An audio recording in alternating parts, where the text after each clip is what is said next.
I have worked in Miami real estate for over a decade, and Coral Gables is one of those neighborhoods I get asked about the most. And honestly, it deserves the attention. It is stunning, the tree canopy, the Mediterranean architecture, the quiet streets, the restaurants on Miracle Mile. When people fall in love with it, I completely understand why. But here is what I do not always see talked about honestly. Some buyers regret it. Not all of them, not even most of them, but enough that I think it's worth having a real conversation about what those regrets actually are, because the people who end up unhappy in Coral Gables are not people who made bad decisions.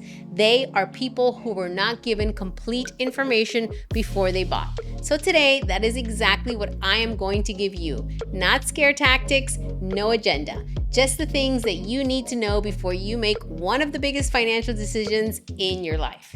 The first thing that catches buyers off guard is the true cost of ownership in Coral Gables. And I want to be precise about this because the purchase price is actually the least confusing part. The median home sale price for single-family homes right now in Coral Gables is sitting between $1.3 million and $2 million, depending on the pocket. In the top end of the market, we are regularly seeing significantly more than that. For a lot of buyers, that number is already a stretch, but the monthly cost of carrying a home there goes well beyond the mortgage. Florida has no state income tax, which is a real advantage, but what it does have is some of the highest property insurance costs in the country. As of 2025, the statewide average homeowner's premium has climbed to approximately $4,200 a year. For properties in coastal areas, flood zones, or with older roofs, premiums commonly run $7,000 to $12,000 or higher. Some homeowners have seen their premiums triple over the past 3 years. And well, if you know Coral Gables, you probably already know that its charm comes from the aesthetic of the older historic homes, which brings me to the next layer. Many of the most desirable properties in Coral Gables sit in or near flood zones. Areas closer to Biscayne Bay carry Zone AE and Zone VE designations, which are among the most desirable addresses in the city. Buyers there should factor flood insurance into their total cost ownership, just like property taxes or HOA fees. So before you calculate your monthly payment, you need to add homeowners insurance, flood insurance, if applicable, property taxes, and in many cases, HOA fees or maintenance costs on the older home. When buyers do that math after the fact, that is often where the regret starts. The lesson here is not that Coral Gables is unaffordable. The lesson is that you need to underwrite the full cost of ownership before you fall in love with a specific property. Coral Gables was designed in the 1920s as a planned community by George Merrick. That vision is a big part of what makes it so visually distinctive. The coral rock walls, the barrel tile roofs, the arched doorways. These homes are genuinely beautiful, and they hold their character in a way newer construction simply does not. But that character comes with rules, and a lot of buyers do not fully understand those rules until they are under contract. Coral Gables has one of the most regulated construction and renovation environments in all of South Florida, with a strict architectural review process and substantial historic districts. What does that mean practically? Exterior work on locally designated properties or within official historic districts generally requires review by the Historic Preservation Board when a building permit is needed. Clay barrel tile roofs, custom wood windows, and stucco repairs require skilled tradespeople familiar with traditional techniques, and the city reviews many exterior projects of design consistency. So if you buy a historic home in Coral Gables and you want to expand the footprint, change the exterior color, replace the windows, update the roofline, and or add a structure in the backyard, you are not just pulling a permit. You're going through a board review process that can take weeks to months depending on the scope of the project. Simple administrative approvals can take weeks. Board hearings and complex additions can take months. Demolition and major infill projects typically take the longest. I have seen buyers who purchased with a renovation vision in mind, only to find that what they imagined was either not permitted at all or required a redesign that specifically changed what they were trying to accomplish. This is not a reason to avoid historic homes in Coral Gables. Some of the most rewarding projects I have seen happen there. But you need to go in with a preservation-minded contractor, a realistic timeline, and a clear understanding of what the city will and will not approve before you close. Now, a good local agent should be walking you through all of this before you even make an offer. And that is exactly what a hyper-local advisor does. Where I see this go wrong is when buyers are working with someone who does not specialize in this market, or when they are relocating from out of state and moving quickly without fully understanding what they are buying. The preservation rules are not a secret, but they are easy to gloss over if no one takes the time to explain them clearly.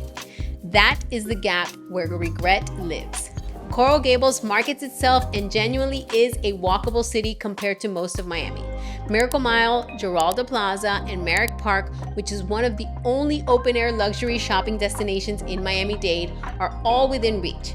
If you live in the right pocket, you can actually walk to dinner and feel like you are in a real neighborhood. But Coral Gables is still car dependent for most of daily life. And the traffic situation is something buyers consistently underestimate. I want to be fair here because anyone commuting from Cutler Bay or sitting on the MacArthur Causeway from Miami Beach every morning knows that bad traffic is a Miami-wide reality. Coral Gables is not uniquely suffering, but what is specific to the Coral Gables is US 1. That corridor is essentially unavoidable if you are moving in and out of the neighborhood, and that stretch of US 1 westbound through Coral Gables ranks among the most congested roads in Miami, with commuters losing up to 30 hours annually in an afternoon rush hour.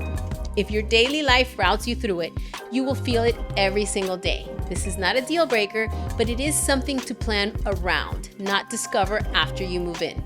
For buyers relocating from cities with strong transit infrastructure, this is a real adjustment. The Metro Rail does run through the University of Miami station, which helps if your commute aligns with that line. But for most of the day, most of your trips are happening in car. And Coral Gables is not just a residential city, it is a major employment hub. The University of Miami, Baptist Health, dozens of corporate headquarters. That means daily traffic is not limited to morning and evening rush. If you are working from home or running errands midday, you will still encounter congestion on the main corridors. The people I see adjust to this best are the ones who bought in a pocket where they can genuinely walk or bike at least to some of what they need on a daily basis. The ones who struggle the most are the ones who assumed Coral Gables would feel more like a small town and less like a major South Florida city. This one is harder to quantify, but in my experience is actually the most common source of regret. Coral Gables has a very specific lifestyle. It is quieter than Brickell, it is more formal than Coconut Grove, it is more established and slower paced than a lot of what is happening in the rest of Miami right now. For the right buyer, this is exactly the point. It is a sanctuary. And I want to be honest about who the right buyer usually is, because that is actually where the Gables shines the most. It is families. It has always been families. This is the neighborhood where you raise your kids, where you walk to farmers markets on Saturday morning, where the Christmas tree lighting on Miracle Mile is a full community event that people look forward to all year. The energy on the weekends is warm and alive in a way that it is completely different from the nightlife-driven energy of Brickell or South Beach. It is not less than, it is different. And for families planting roots in Miami, it is genuinely hard to beat. But some buyers, particularly people moving from New York, Chicago, and other dense urban environments, expect Coral Gables to scratch a different itch. They want nightlife, a walkable energy late at night, a gritty, creative neighborhood feel. And Coral Gables is not that. It closes early, it is polished, it is curated. This is not a flaw, but if that energy is what you are chasing, you are going to feel it relatively quickly, and that feeling is what sends some buyers back to the market sooner than they expected. There is also a layer of community expectation that can feel surprising. Coral Gables has very active neighborhood associations, city boards, and a level of civic involvement that influences everything from what your neighbor can build to what even happens on your block. For buyers who want that kind of engaged community, it is wonderful. For buyers who want to be left alone to do what they want on their property, it can feel constraining. I always tell my clients, do not just fall in love with the home, spend time in the neighborhood at different hours. Have dinner there on a Tuesday night, walk around on a Saturday morning, see if the energy of the place actually fits how you live. I want to be clear that everything I have walked you through today is not a case against Coral Gables. It is a case for going in with open eyes, because when it is the right fit, Coral Gables is one of the most genuinely livable neighborhoods in all of South Florida. The schools are strong, the streets are safe, the architecture is unlike anything else in Miami. The city actually functions, which is not something you can say about every municipality in Miami-Dade. And the property values have proven remarkably stable over time precisely because the city protects its character so carefully. And that word, character, is actually the most important one I can use to describe what makes Coral Gables different from almost everywhere else in this market. Miami is a city that is consistently reinventing itself. Neighborhoods shift, towers go up, the energy changes. The Gables doesn't do that.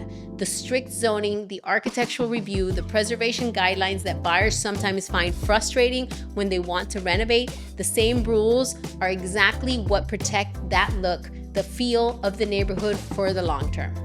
You are not going to wake up one day and find that your block looks completely different from when you bought in. That consistency is extraordinarily rare in South Florida, and it is a significant part of why values hold here the way that they do. What I also think gets overlooked is the generational depth of this neighborhood. You have families who have lived in the Gables for decades, sitting next to young professionals who just relocated, sitting next to longtime Miami residents who have been in the same house for over 30 years. That mix creates a real community in a way that newer developments simply cannot manufacture. There is history here. There is identity. And for the buyers who value that, this is not just a place to live. It is a place to belong. The proximity to the Biltmore, to Miracle Mile, to Merrick Park, to some of the top-rated schools in Miami, all of that adds up to a lifestyle that is both elevated and genuinely livable in the day-to-day. This is not a neighborhood you buy to impress people. It is a neighborhood you buy because once you are in it, you understand it in a way that it is hard to explain from the outside. I will also tell you something personal. I worked in Coral Gables for over 14 years. I know these streets, I know these blocks, I know which pockets feel different from one another and why. This is not just a market I sell, it is one that I have lived alongside deal after deal for over a decade. And my honest opinion after all of that is that the buyers who do the work up front, who go in informed, who match their real estate lifestyle with what the neighborhood actually offers, almost never regret it. The buyers I see thrive in Coral Gables are the ones who did the financial homework, understood what they were actually buying architecturally, and honestly matched their lifestyle to what the neighborhood actually offers rather than what they imagined it might.